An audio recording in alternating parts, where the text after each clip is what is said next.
Hi, this is Dr. Ganesh Shankar Pandey, owner of Lavasa Homeopathic Hospital situated in Naini, Prayagraj, Uttar Pradesh. दोस्तों, आज ये मेरा YouTube पर पहला होम्योपैथी के विषय में वीडियो है। तो शुरुआत मैं अपने एक केस से करना चाहता हूँ।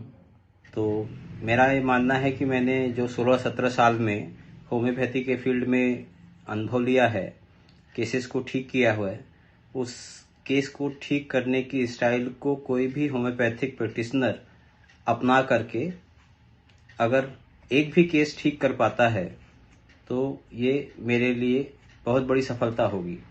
क्योंकि ज़्यादातर होम्योपैथ्स जो बहुत सफल हैं वो अपने नॉलेज को अपने अंदर ही समाहित करते हुए किसी को बांटना नहीं चाहते, किसी को देना नहीं चाहते, जिससे होम्योपैथी का बहुत नुकसान हो रहा है। ये बात आज मुझको डॉक्टर जॉर्ज विथॉल्कस के लेक्चर के बाद समझ में आई कि अपने इस नॉलेज को बांटना चाहिए, शेयर करना चाहिए। इसलिए मैं ये आज अपना पहला वीडियो बना रहा हूँ। ये मेरा एक ओल्ड केस है जिसकी उम्र 38 ईयर है। ये मेरी 2010 से लगातार बनी हुई पेशेंट है। इसको बीच बीच में जो भी प्रॉब्लम आती है उसके लिए ये होम्योपैथी लेती है। लेकिन पहली बार ये हमारे पास आई थी, इसको हाइपोथायराइडिज्म था, यूट्राइन फाइब्राइड था, इनफर्टिलिटी थी, और हमने इसको उस समय हम फिजिकल मेंटल जैसे क्लासिकल किया जाता है उस तरह से हम ट्रीटमेंट करते थे। पल्सा टीला दे करके हमने इसको ट्रीट किया था और वो उस लेडी को 2 बेटियां पल्सा टीला देने के बाद हमारे ही हॉस्पिटल में पैदा हुई और उनका भी ट्रीटमेंट चलता रहता है। आज ये केस हम इसलिए शेयर कर रहे हैं कि डेंगू एक ऐसी बीमारी जो आजकल चल रही है, जिसको होम्योपैथिक डॉक्टर सोच करके उनके हाथ पैर फूल जाते हैं, इवन एलोपैथिक डॉक्टरों के भी। लेकिन होम्योपैथी से इतने अच्छे से मैनेज होता है, ये बताने के लिए, कैसे ट्रीट किया जाए इसको बताने के लिए ये वीडियो मैं बना रहा हूँ। अगर इससे थोड़ा भी फायदा हो जाए तो मैं अपने इस कार्य को धन्य समझूंगा। तो पेशेंट हमारे पास लाई गई, रात के 2 बजे का समय था। पेशेंट हमारे पास लाई गई।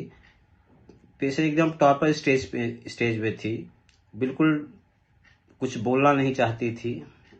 तो और उसके घर वाले, क्योंकि हमारे यहाँ पहले से इलाज कराते थे, इसलिए वो सीधे हमारे पास लेके आए। 2-3 दिन पैरासीटामॉल और एलोपैथी की दवा पहले उन्होंने खिलाया जब बुखार आया। लेकिन जिस दिन उन्होंने टेस्ट कराया और पेशेंट की हालत और बिगड़ती जा रही थी, सांस फूलने लग गई, स्किन में चकत्ते पड़ गए, खुजली आ गई, जो भी टिपिकल डेंगू के सिम्टम होते हैं वो सब था। हाई फीवर था, चिलनेस के साथ में था। पेशेंट हमारे पास आई, उससे हमने पूछा कि बताइए क्या दिक्कत है आपको। तो पेशेंट कुछ बोल नहीं रही थी। जो पेशेंट हमेशा बोलती रहती थी, इस बार जो है वो पेशेंट कुछ नहीं बोल रही थी। फिर हमने उससे कई बार पूछा कि आपको क्या दिक्कत है, आपको क्या दिक्कत है।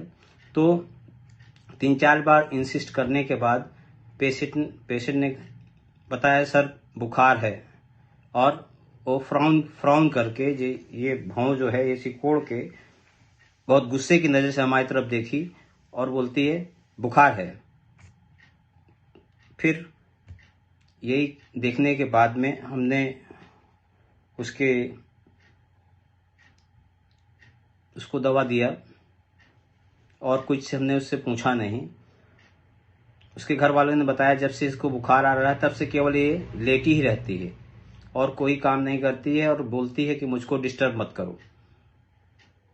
कोई काम नहीं करती, अपने बच्चों का भी ध्यान नहीं देती, और सिर्फ लेटी ही है। न खाती है न पीती है। वॉशरूम के ले जाने के लिए भी 2 लोगों को पकड़ के ले जाना पड़ता है, तब मुश्किल से दिन भर में 2 बार 3 बार यूरिन जाती थी। तो मैंने उसमें सिम्टम लिए, सिम्टम लिए फ्राउन डिस्पोजिशन, पहला हमने सिम्टम लिया फ्राउन डिस्पोजिशन, दूसरा हमने सिम्टम लिया आंसर एवर्जन टू आंसरिंग, तीसरा सिम्टम लिया lie down desire fever during. ये 3 सिम्टम ले करके हमने उसको दवा दी और उस दवा का ये रिस्पांस रहा। जिस दिन मेरे पास ये पेशेंट आई रात में 2 बजे, हमने एडमिट किया उसको, उस दिन उसका जो प्लेटलेट काउंट था 90,000 हो चुका था। जैसे ही हमने उस दवा की डोज दी, दवा की एक डोज मिलते ही वो पेशेंट में एक रिस्पांस आया कि वो अपने से उठ के बैठ गई। जो पेशेंट हफ्ते भर से लेटी हुई थी, दवा की एक डोज से वो पेशेंट उठ के बैठ गई। नक्सवोम का 30 दवा हमने दी थी और उसको पहले तो हमने 15-15 मिनट में वाटर डोज रिपीट किया, फिर आधे घंटे में, फिर 1-1 घंटे में दिया। दूसरे दिन पेशेंट को एकदम वो ठीक हो गई, डिस्चार्ज कर दिया।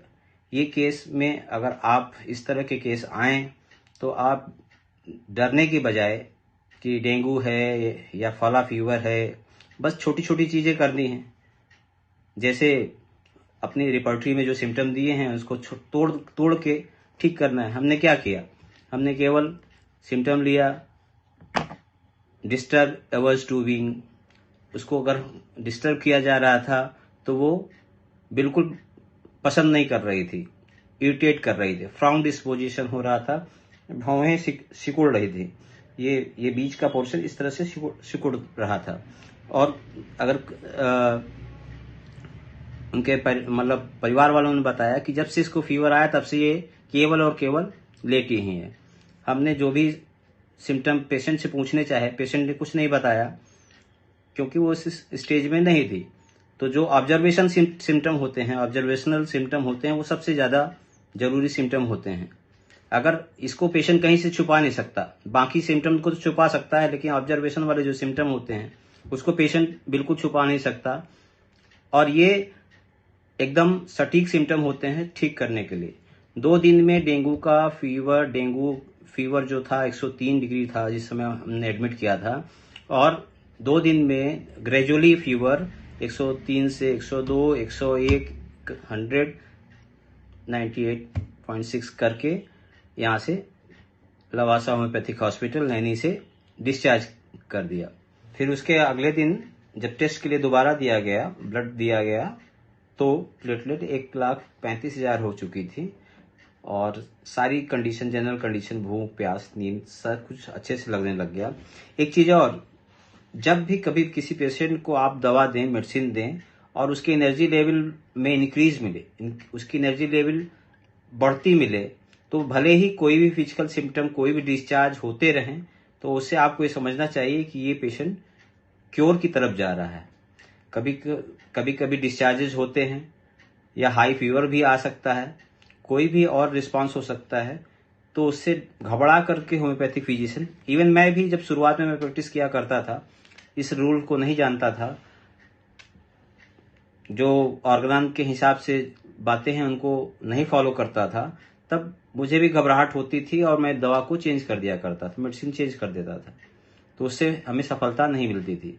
इसलिए कभी भी आपको किसी भी तरह के डिस्चार्ज मिले, मेडिसिन देने के बाद किसी भी तरह के डिस्चार्ज मिले या कोई और प्रॉब्लम हो, एनर्जी की जो स्टेट है पेशेंट की बढ़ती समझ में आए, तो आपको ये मानना चाहिए कि आपकी दवा ने वर्क करना शुरू कर दिया और अच्छा वर्क करेगी, क्योर करेगी। तो इस तरह के बहुत सारे केसेज हैं, ये आगे आपको हम बताते रहेंगे। तो आज के लिए बस इतना। Thank you.